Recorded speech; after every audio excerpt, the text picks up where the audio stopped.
सबैलाई जय मसिह। कुनै पनि अभिभावकको लागि आफ्नो सन्तानको मृत्यु देख्नु जस्तो ठुलो पीडा केही छैन होला। झन् आमाको लागि कति गाह्रो कुरा होला, किनकि आमाले आफ्नो नानीलाई 9 महिनासम्म गर्भमा बोकेको हुन्छ। आफ्नो बालकले पहिलो शब्द बोल्दा, पहिलो पाइला लिँदा झन् कति खुसी छाएको हुन्छ।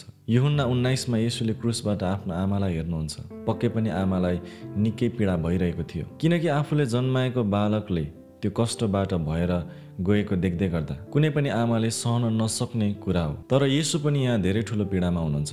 उहाँको रगत धेरै बगिसकेको छ। त्यही पनि येशूको आफ्नो चिन्ता आमातिर बढ्छ र भन्नुहुन्छ, नारी हेर्नुहोस् तपाईँको छोरा भनेर देखाउनुहुन्छ र ऊ आजबाट तिम्रो छोरा हो भनेर भन्नुहुन्छ। र आफूले माया गरेको चेलालाई पनि हेर तिम्री आमा, अबदेखि ऊ तिम्रो आमा हो, म नहुँदा उहाँको ख्याल गर्नु भनेर जिम्मा लगाउनुहुन्छ। र यूहन्नाले त्यस दिनदेखि येशूको आमा मरियमलाई आफ्नो घरमा लगेर राख्छ। र अब यो घटनाबाट हामीले सिक्नुपर्ने कुरा, हामी सधैँ आफ्नो पीडालाई मात्र ठुलो पीडा सम्झेर हाम्रो वरपर मानिसहरूको दुःख कष्टलाई बेवास्ता गर्नु हुँदैन।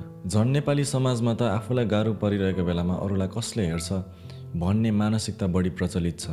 येशूलाई त्यो समयमा अरूको चिन्ता लिइराख्ने अवस्था थिएन पक्कै पनि, तर पनि येशू अरूको विषयमा सोचिरहनु भएको छ। कतिचोटि हामी हाम्रो परिस्थितिमा हराउँछौँ, हाम्रो पीडामा डुबेर बस्छौँ। हाम्रो आर्थिक समस्याहरू र हाम्रो कष्टहरूमा हामी यति धेरै हराउँछौँ कि हाम्रो वरपरका मानिसहरू त्योभन्दा ठुलो कष्टबाट भइरहेको हामीले देख्न सक्दैनौँ, किनकि हामी हाम्रो समस्यामा यति धेरै हराइरहेका हुन्छौँ।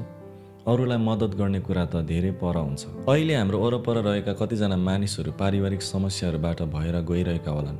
शारीरिक समस्याहरू हुन सक्छ, सम्बन्धहरूको समस्या हुन सक्छ, आर्थिक समस्या हुन सक्छ। त्यसैले हामी प्रार्थना गरौँ कि हामीलाई प्रभुले अरूको सङ्घर्ष, समस्या र दुःखमा सहभागी हुने र अरूलाई त्यसबाट निस्कन मद्दत गर्ने हृदय दिनुभएको होस्। यूहन्नालाई हेरेर पनि हामी यहाँ सिक्न सक्छौँ, किनकि येशूले आफ्नो आमाको सुरक्षा र वास्ताको जिम्मा यूहन्नालाई दिनुभएको छ र उसले त्यो पुरा पनि गरेको छ। र यसरी नै हामीले हाम्रो मण्डली, समाज, परिवारमा हामीले अरूको दुःखमा व्यवहारिक भएर, सार्थक भएर र संवेदनशील भएर सहायता पुर्याउनु पर्छ। अन्त्यमा हामी सबैजना विभिन्न समस्याहरूबाट भएर गइरहेका छौँ होला, तर हामी आफ्नै दुःखमा यति धेरै मग्न नहौँ कि परमेश्वरले हाम्रो वरपर राखिदिनु भएको मानिसहरू जो हामीभन्दा धेरै ठुलो कष्टबाट भएर गइरहेका छन् उनीहरूलाई नदेख्ने, वास्ता नगर्ने नहौँ र एकछिन हाम्रो सङ्घर्षबाट हाम्रो ध्यान अरूको समस्यातिर पनि लगाऊँ र उनीहरूको गहिरो पीडाबाट निस्कन कसरी मद्दत गर्न सक्छौँ कोसिस गरौँ।